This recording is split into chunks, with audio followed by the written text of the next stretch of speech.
Bom dia.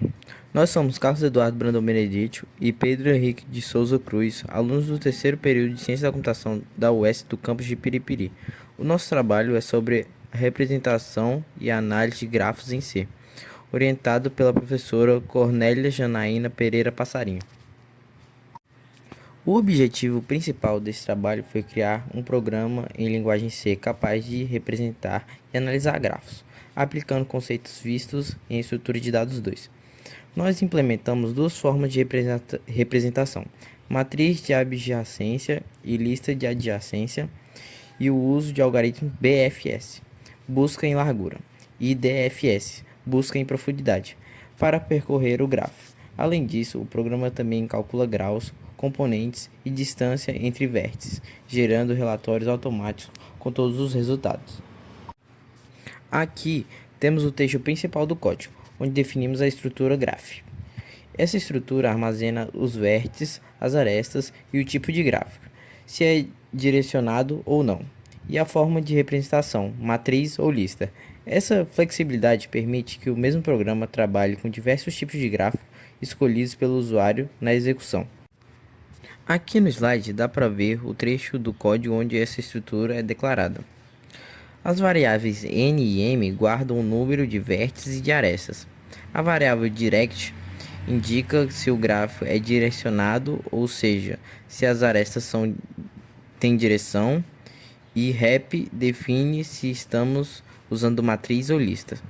Já met e ed são os ponteiros onde ficam armazenadas as conexões entre as vértices.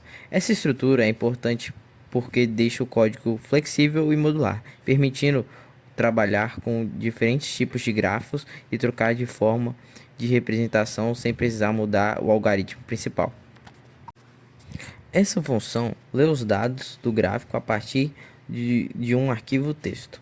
O texto contém o número de vértices, o tipo de gráfico, G para não direcional e D para digrafo, e as arestas representadas por pares de vértices. Depois as arestas são inseridas na estrutura gráfica automaticamente.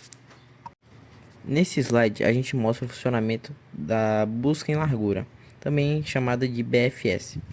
A ideia desse algoritmo é percorrer o gráfico em camadas, partindo de uma vértice inicial e visitando todas as vértices alcançáveis no um nível de cada vez. Aqui está o trecho do código usando a implementação. Nessa função, a variável S representa a vértice inicial de busca. O vetor parente armazena o pai de cada vértice na árvore gerada pela BFS. E o vetor dist guarda a distância mínima entre vértice inicial e as demais.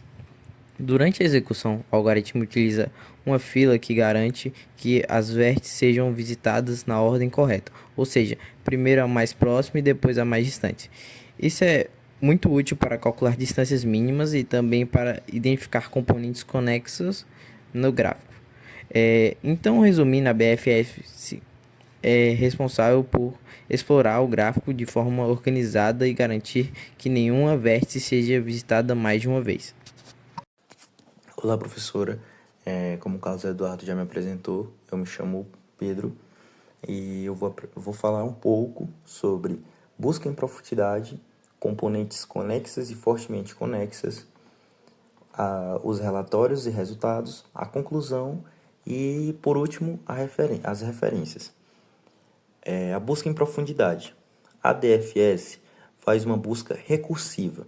Ela vai o mais fundo possível antes de voltar. É usada para explorar todos os vértices alcançáveis a partir de um ponto inicial, criando uma árvore de busca. Esse método ele é bastante importante para identificar componentes fortemente conexos em dígrafos. Os componentes conexos e fortemente conexos. Aqui a gente vai mostrar o código que a gente usou, né? O algoritmo que encontra grupo de vértices onde todos se alcançam mutuamente. Essa parte do código a gente usou o algoritmo de Kossaraju. Ele é responsável por encontrar componentes fortemente conexas, ou seja, conjuntos de vértices onde todos se alcançam mutuamente. Para grafos não direcionados, usa uma busca simples para detectar os componentes conexos. os relatórios e os resultados.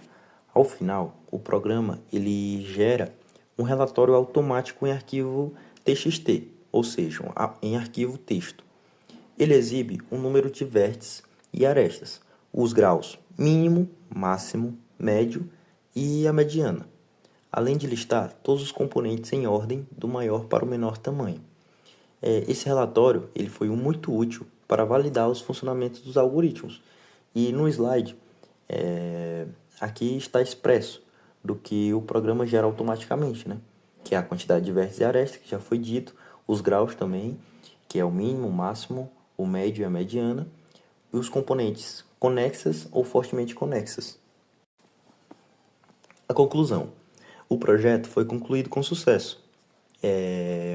Conseguimos implementar as representações, os algoritmos BFS, DFS e o Cossaraju, e gerar relatórios automáticos. O trabalho também ele reforçou o aprendizado sobre estrutura de dados dinâmicas e a teoria dos grafos, mostrando como aplicá-las na prática em linguagem C. No slide, a gente pode ter os requisitos propostos, né, que foi a implementação modular em C, a representação dupla, lista e matriz, aplicações de BFS, DFS e Cossaraju, as gerações de relatórios automáticos, e o trabalho, né, ele contribuiu para consolidar, como já foi dito, o entendimento sobre grafos e estrutura de dados. E por fim, as principais referências que a gente utilizou, que foram os livros de Cormin e Sedgwick e o material da disciplina, claro, que a documentação do compilador GCCC.